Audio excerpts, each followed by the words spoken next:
올해 시장, 미국 시장부터 얘기를 해볼까요? 전체적으로 어떻게 전망하고 계세요? 전체적으로 확률적으로 말씀드릴게요. 네네. 지난번 왔을 때도 2023년은 뭐 미국 대통령 3년 차고 네네. 네, 홀수에 짝수에 말씀드리면서 저 사람 뭐야 홀짝 박사야 뭐야 이랬지만 네. 네, 퀀터적으로 접근하는 게 나은 것 같고요. 네. 1980년 이후로 지금은 이제 44년째 되고 있지 않습니까? 44년 동안에 미국 S&P 500이 한 몇 번 올랐을 것 같습니까? 44번 중에. 글쎄요, 한 80%? 80%? 네. 야, 역시 경제부 기자 다 나오십니다. 네. 34번 올랐고요. 네. 네, 그걸 10번 하락을 했는데 77.3% 올랐다고 보시면 돼요. 그러니까 80% 거의 맞추셨습니다. 네. 자, 그러면 재작년 22년도에는 페드의 금리 인상 때문에 빠졌잖아요. 네. 네, 그것도 그냥 적게 빠진 게 아니라 마이너스 19.95% 빠졌으니까 S&P 500에 많이 빠진 거였습니다. 그리고 작년에 24.7% 올랐거든요. 야, 그러면 많이 올란 거 아닌가. S&P 500이 5천도 돌파하고 있고 그렇게 생각하실 수가 있는데 과거 사례를 보면요. 그 닷컴 버블 때는 2000년, 2001년, 2002년 3년 연속 빠지기는 했었거든요. 근데 그 전에 너무 많이 오르기도 했었었죠. 네. 그런 거에 비해서 이번에 22년도에 빠지고 작년에 한 해 올랐는데 한 해 오르고 그 다음에 또 다시 빠진 적은 그 44년 역사에 한 번도 없어요. 네. 그래서 깊게 그것도 22년도에 거의 20% 빠졌으니까 많이 빠졌잖아요. 그러고 반등 들어가는데 그 다음에 다시 또 빠진 경우는 없었다. 네. 네. 그런 측면에서 올해 주식시장을 올해 또 미국 대선도 있고 짝수에다가 시장이 좀 안 좋으면 어떡한가. 뭐 장단기 금리차 그동안에 보면 그렇게 역전되고 나면 꼭 1년, 1년 반 뒤에 큰 리세션이 왔는데 네. 이런 얘기 많이 하시는데 실질적으로 주가를 보면 올해는 올라갈 확률이 아주 높다. 네, 그렇게 말씀드리고 방금 리세션 얘기를 했었는데 작년에 독일 경제 역성장했잖아요. 네. 근데 독일 지수도 신고가 냈잖아요. 그래서 우리가 주식 투자하시면서 너무 경제 전망을 바탕으로 시장 전망을 하시거든요. 네. 근데 경제랑 시장이랑 주식 시장이랑 좀 다르게 간다는 거. 그 부분을 생각해 보면 올해 시장은 한마디로 지금 한 달 반 동안 뭐 매그니피선트 7 종목 작년에 상승세가 이어지고 있고 그죠? 굉장히 차별화돼서 움직이고 있습니다. 그런 현상이 올해 연말 내년까지 계속 지속될 거고요. 경제 전망보다는 이런 경제 환경 속에서는 어떤 기업들이 주가가 많이 올라가는지 그런 포트폴리오에 좀 신경을 쓰는 게 좋을 것 같습니다. 마이크로소프트의 회사 상태 미래 어떻게 보고 계세요? 네, 일단 주가 측면에서 말씀드리면 일단 최근에 빅테크 기업들이 전부 다 이제 PER이 30배가 넘어가고 있잖아요. PER이 30배가 넘어가면 분명히 비싼 건 맞습니다. 근데 30배가 뭐 35배, 40배가 되려면 이자가 낮아야 되거든요. 근데 여전히 금리 높잖아요. 네. 그러면 주식은 항상 주식 투자자가 워런 버핏도 최근에 보면 작년 10월 달, 8월 달, 9월 달 이때 보면 애플을 주식을 더 사는 게 아니라 미국의 단기채를 더 샀죠. 국채를. 그런 식으로 미국 국채 5% 수익률하고 내가 지금 주식 투자에서 얻을 수 있는 기대 수익률하고 계속 비교를 하거든요. 그런 측면에서 PR의 역수랑 그 금리랑 계속 비교를 해야 되는데 PR 30배는 분명히 비싼 거는 맞고요. 이 부분에서는 좀 우리가 보수적으로 가야 되는데 자, 이 PR이 30배가 우리가 지금 현재 PR을 보고 하는 게 아니라 1년치, 2년치를 보고 하는 거잖아요. 네.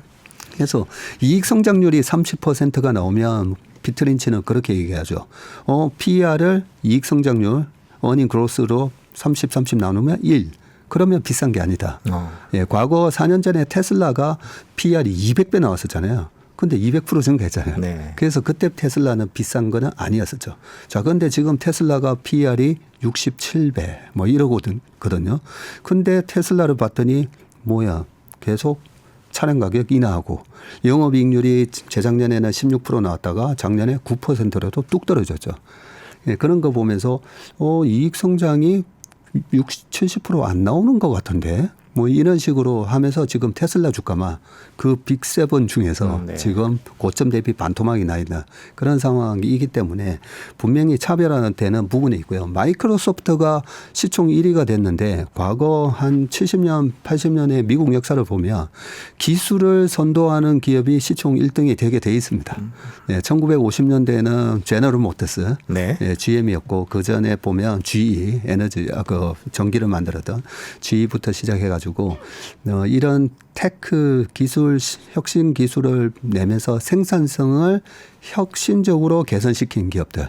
이 1등이 되는데 90년대 후반에 마이크로소프트가 1등을 하다가 그러고 나서 마이크로소프트 연봉 차트를 보면요.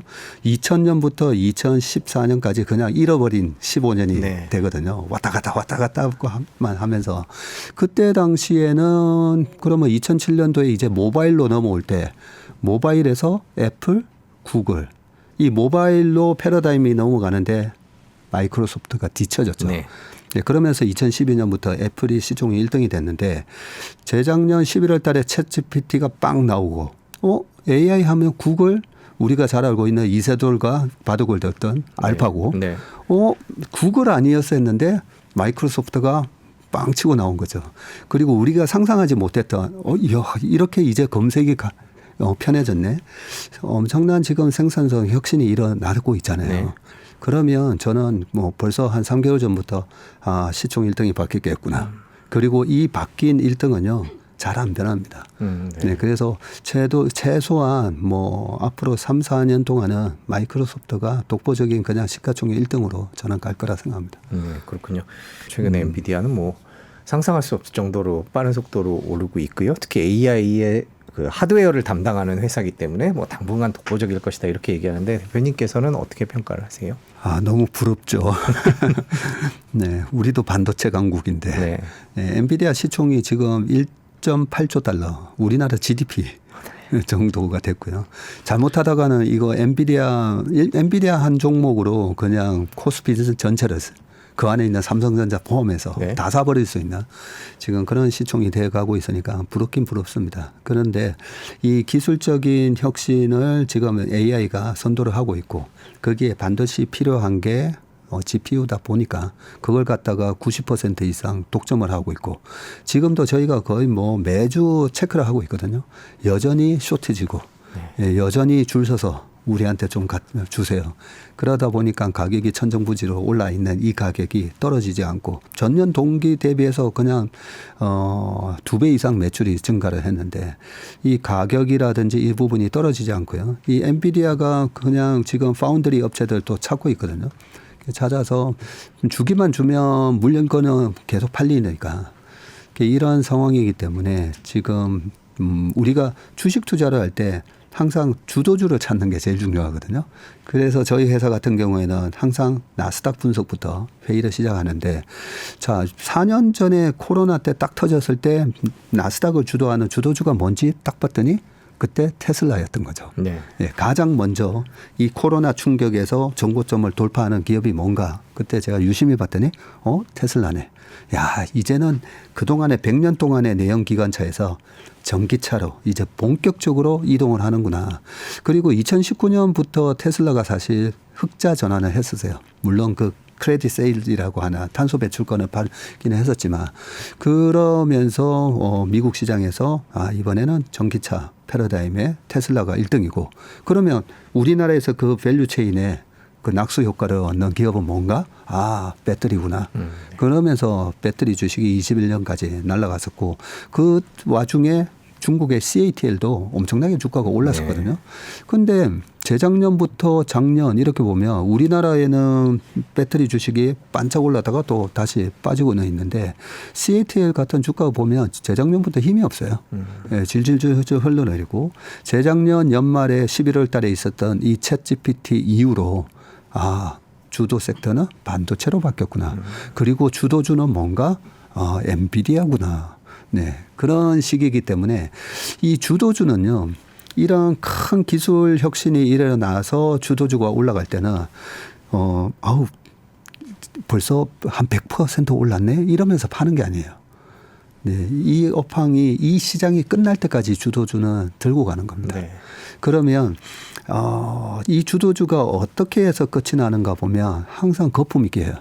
99년 말 2000년 초에 닷컴버블 생각하시면 되는데 지금 이 엔비디아가 주가가 그렇게 많이 올랐는데 22년도에 페드가 엔비디아 주식을 정말 싸게 살 기회를 한번 준 거죠. 130불까지 네. 찍었으니까 350불에서 130 갔다가 지금 700을 넘었었는데 그 엔비디아가 PER이 이 정도 주가 올랐으면 PER이 7, 80배가 돼야 되는데 여전히 33배예요. 네.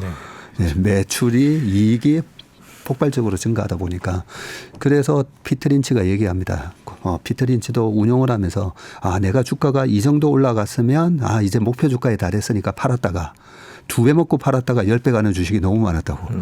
그래서 피터 린치가 내린 결론이 이 업황이 꺾일 때까지는 팔면 안 됐구나. 그런 결론을 얻었는데 자, 업황이 꺾이는지 봐야 되는데 업황은 이제 시작이죠. 네. 네. 두 번째는 그래도 밸류에이션이 주가가 너무 선행해서 가면 팔아야 되거든요. 테슬라가 4년 전에 그랬듯이. 그런데 여전히 33배네. 네, 그렇기 때문에 이번 엔비디아는 PER이 너무 과도하게 최소한 50배가 넘어간다든지 아니면 강력한 경쟁자, 지금 경쟁자들이 눈에 살짝 보여요. 네. AMD도 그렇고 또 반도체에서 이 메모리와 CPU와 GPU를 합친 그런 차세대 반도체 개발도 지금 이루어지고 있습니다. 그런 부분에 있어서 이제 그 매출에 영향을 줄 수 있는 강력한 경쟁자가 나타났구나. 이런 판단이 있기 전까지는 일단은 그냥 바이앤홀드가 맞다. 테슬라 이후에 2차 전지 얘기를 해주셨습니다. 어떤 주도주가 네. 있고 그거에 따른 영향. 그러면 지금 아마 시청자분들이 궁금하신 건 엔비디아 AI 열풍으로 인한 엔비디아가 이제 뭔가를 이끌고 가면 그거로 인해서 파생되는 2차 전지 같은 그때의 당시에 그런 것들이 궁금하실 것 같아요. 그런 것들이 뭐가 있을까요? 되게 좋은 질문을 해주셨는데요. 지금은 엔비디아 우리가 칩에만 집중을 했었잖아요. 너무 주가가 많이 올랐으니까. 근데 그 다음에 이 파장 효과는 뭘까? 주식을 투자를 할 때는 이 어떻게 확산되는가에 대한 상상력이 좀 많이 필요합니다. AI가 도대체 뭐지? 이 AI를 통해서 엄청난 지금 생산성에 대한 획기적인 변화가 일어나고 있는데 그 수혜는 누가 보는 거지? 네, 그렇게 보면 최근에 메타 주식도 많이 오르긴 했지만 여러 가지 이 AI 기술을 접목을 해서 생산성을 향상시킬 수 있는 이제는 AI 칩을 만드는 회사가 아니라 이 AI를 이용해서 그래서 너네 매출을 얼마나 늘릴 수가 있고 얼마나 비용 줄일 수 있는지 네, 그런 기업을 찾는 과정이 이제 앞으로 2년 동안의 싸움이라고 생각합니다. 앞으로는 우리가 AI를 이용해서 사실 없어질 이런 게 우리가 그 나스닥에서는 그런 얘기 하지 않습니까? 디스럽터라고 네. 파괴자. 네. 네, 그러면 주식 투자하는 입장에서는 뭐가 파괴가 되고 어느 쪽에서 수혜를 보는지 그 두 가지를 잘 봐야 되고요. 벌써 AI가 이 주식 시장에 많이 침범을 하고 있거든요. 그런 차원에서 그 AI를 얼마나 잘 활용하느냐 못하느냐에 따라서 기업의 생존이 앞으로 3년 동안에 엄청나게 극명하게 갈릴 거다라고 봅니다. 애플이랑 테슬라는 아까 테슬라 얘기 얼핏 해주셨습니다만 네. 상대적으로 약간 찬밥 신세가 됐습니다. 물론 뭐 시총은 어마어마하지만요. 이 두 회사는 어떻게 봐야 될까요? 애플과 테슬라. 일단 애플 입장에서는 이 AI에 대한 부분을 아무래도 좀 그 애플의 생태계에 보면 아이폰도 있고 맥북도 있고 애플 워치도 있고 이번에 비전 프로를 냈는데 제가 봤을 때는 저는 그 VR에 대해서 벌써 10년 전부터 투자를 하기도 하고 많이 체험을 해봤는데 너무 어지러워서 못하겠더라고요. 그래서 혹시 이번에 비전 프로는 그 어지럼증 멀미 증상이 없나 했더니 역시 최근에 그런 증상을 많이 얘기를 하더라고요. 그러면 새로운 그 디바이스는 그렇게 성공은 못했다고 봅니다. 그렇다면 이 AI 시대에 온 디바이스 AI로 가야 된다고 보거든요. 그런 측면에서 삼성이 갤럭시 S24에서 먼저 AI 기능을 탑재해서 출시를 했고요. 그 애플의 강력한 생태계에서 애플이 계속 그런 새로운 AI에 맞는 그런 제품들을 출시해야 되는데 지금은 잘 모르겠습니다. 잘 모르겠기 때문에 저는 애플과 마이크로소프트의 시총은 계속 조금씩 이제 벌어질 거라고 생각하고요. 이번에 워런 버핏도 애플 주식 좀 파셨더라고요. 네네. 네, 파셨고요. 자, 두 번째는 이제 테슬라인데요.